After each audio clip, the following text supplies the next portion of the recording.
Hello everyone, I'm Shiba. In my previous lecture, I explained the nature and scope of human geography. In this segment, we will study about the people of the world, the real wealth of a country.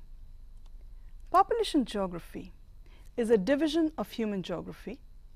It is a study of the ways in which spatial variations in the distribution, composition, migration, and growth of population are related to the nature of places. It involves demography in a geographical perspective. What is demography? It is a study of human geography.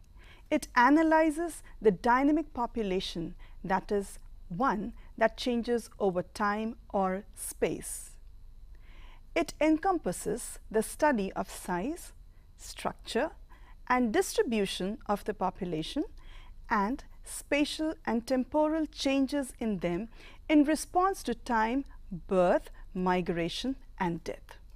Population geography is a data-rich field of this discipline. It is because most nations conduct comprehensive national census around every 10 years. The demographic characteristics of any area are indicative to the population distribution and density. People tend to settle in regions that favor their cultural and physical needs. Hence, the density and distribution is uneven throughout the world. Broadly, 90% of world population lives in about 10% of land area. The 10 most populous countries of the world contribute about the 60% of the world's population. Of these 10 countries, 6 are located in Asia. Most of the people lives north of equator because 2/3 of the land masses are there. We all know the developed nations are all belonging to these 3 major continents: North America, Europe, and Asia. The given graph shows that China is the most populous country and India ranks second, followed by the USA, Indonesia, and Brazil. Land has the potential to provide us with all our needs. However, it has limited capacity to support people living on it. Hence, it is necessary to understand the ratio between the number of people to the size of land. The ratio between the land and the number of people is defined as density of population. So, density of population is defined as the number of people living per square kilometer. It is population upon area. We can identify the different regions of the world of high, medium, and low density on a world map. The given thematic map reveals 5 major densely populated regions of the world. Can we recognize these regions on this world map? Yes, East Asia. This is the coastal China. South Asia, predominantly most of India. Western Europe, this includes industrial clusters of this region. East coast of the United States of America, and the 5th region is the Southeast Asia. Certainly, there are a set of factors which are responsible for their distribution. So, the factors influencing the distribution of population are as follows. First, the geographical factors. Second, the economic factors. And third, social or cultural factors. Some of the physical factors affecting the population are availability of water, relief features, climate, and soil. Before we look into the factors individually, I would like to tell you that the factors operate not in isolation but in combination with each other. It is the interplay between the physical, economic, and cultural factors together. To begin with, geographical factors, that is, availability of water, is the most important. Water is the basic requirement for the sustenance. Early human settlements were around the fresh water, such as riverbanks. The rivers provide fresh water, which is essential for human activities. Many examples can be quoted to explain this point. Two thickly populated cities on riverbanks are London and Delhi.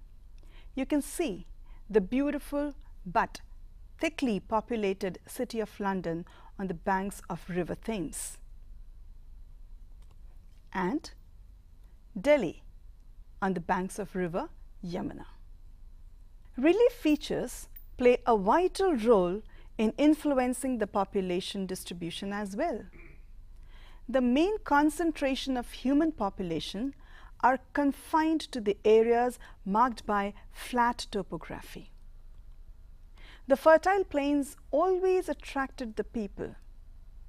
It is interesting to know that in Egypt, 98% of its total population is concentrated, forming a ribbon along the Nile River. Mountains and hilly regions do not favor agricultural and industrial development. Hence, the population is sparse. Hot deserts, for the matter of fact, repel the population concentration as well. Of all the geographical factors, climatic conditions are perhaps the most important. It influences directly and also indirectly. Regions with extreme climatic conditions are sparsely populated. Of all the geographical factors, climatic conditions are perhaps the most important. It influences directly and also indirectly. Regions with extreme climatic conditions are sparsely populated, as hot and cold deserts are uncomfortable for human habitation. For example, the regions of northern Norway, Sweden, northern Canada, and northern expanse of Siberia. With less seasonal variations, more population is attracted. Mediterranean regions are densely populated.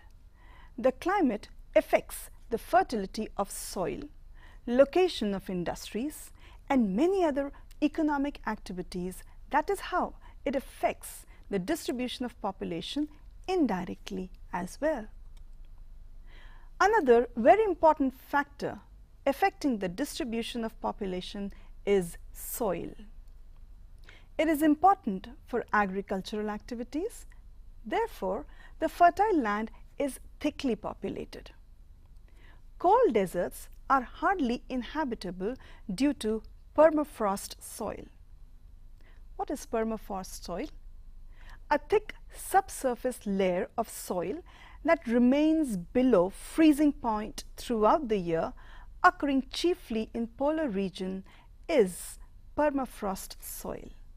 So, the regions of cold desert are not having a thick population. Let us have a recap of what we have learned so far. We have learned people, the real wealth of a country. The ratio between the number of people to the size of land is known as the density of the population. Factors affecting the distribution of population is a third thing that we have learned. So far, we have learned only the geographical factors. Let us now learn how economic and cultural factors are affecting the population distribution. Location of mineral and energy resources has led to dense population concentration in the parts of the world. Kalgoorlie, a gold mining town in the Australian desert, is a very good example in this regard. Many more examples can be cited from elsewhere in the world. However, the influence of mineral and energy resources on population distribution depends upon a wide range of social and economic factors. Some of these factors are the demand in the market. Second, capital for the development, that is, the infrastructure. And thirdly, the transportation network. Each stage in economic development was marked with changes in population density and distribution in that particular region. Industrialization and urbanization brought redistribution of population through migration. Apparently, high economic activities attracted and these develop into industrial hubs. The commercial activities such as trade and transport network has redistributed the population. With this development, megacities emerged. The most significant change in the pattern of population distribution is the political factor and the government policies. In support to this point, let us be surprised to get acquainted to this fact that we are oblivious of. In the late 1960s and 70s, about 10 to 15 million people were forcibly located to the rural communes in order to ease pressure on urban settlement. Yes, they were forcibly relocated to the rural communes in order to ease pressure on the urban employment. Relocation is a common feature of post-partition. Several million people, as we witnessed in case of India, were relocated from Pakistan and India, and Sudanese as a result of civil war. Expulsion of Asians from Uganda in early 70s are a few examples to mention. Whatever may be the reason, the population distribution is uneven through the world and is changing every passing moment. All these factors leads to the population growth. The movement of people from the place of their origin to the place of destination is known as migration. And this component of population has the potential to decrease and increase the population of any place. However, people migrate permanently or temporarily. The streams of migration are varied. So let's see the streams of migration all over the world. The people migrate from one rural area to the other rural area, or the people migrate from a rural sector to an urban sector.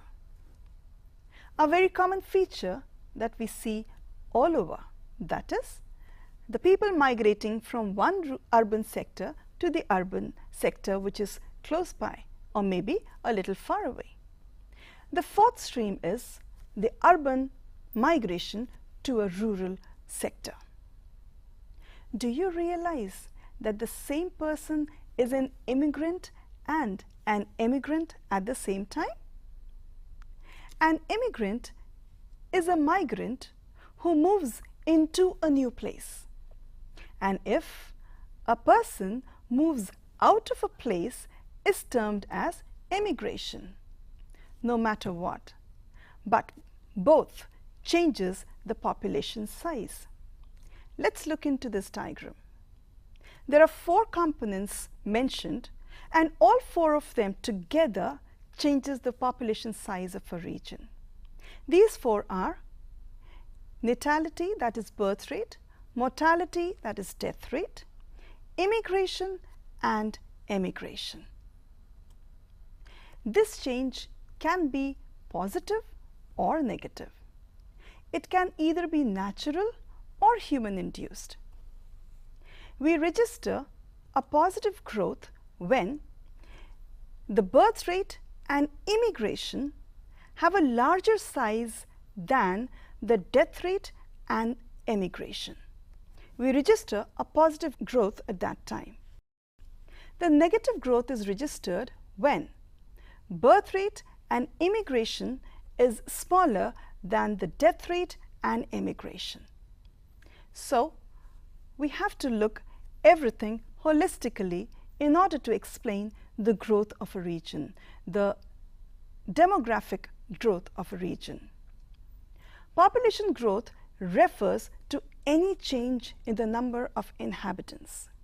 If we calculate the population growth numerically, in actual numbers, it is population growth. And if we express it in terms of percentage, it will be the growth rate. Growth of population in actual numbers and growth rate is always expressed in percentage.